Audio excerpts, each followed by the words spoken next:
भाजपचे 2 उमेदवार केडीएमसी मध्ये बिनविरोध झालेले आहेत। मुख्यमंत्री फडणवीसांनी विजयी उमेदवारांचं अभिनंदनही केलंय। रवींद्र चव्हाणांच्या माध्यमातून त्यांनी संवाद साधला आणि भाजपच्या आसावरी नवरे रेखा राजन चौधरी बिनविरोध निवडून आलेले आहेत।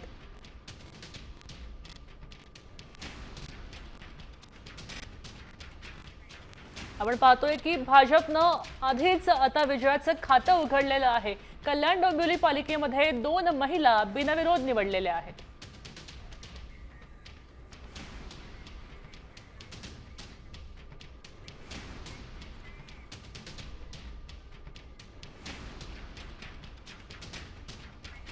आपण पाहतोय की रवींद्र चव्हाणांच्या माध्यमातून फडणवीसांनी या महिलांशी संवाद साधलेला आहे। रवींद्र चव्हाणांच्या फोनवरून त्यांनी व्हिडिओ कॉल केला आणि या महिलांशी त्यांनी गप्पा मारलेल्या आहेत आणि त्यांचं अभिनंदन केलेलं आहे। त्यांच्यासोबत इतर कुणीही अर्ज भरला नाही। त्यांनी उमेदवारी अर्ज दाखल केल्यामुळे इतर कुणाचीही हिंमत झाली नाही आणि म्हणूनच फडणवीसांनी त्यांचं कौतुक केलंय।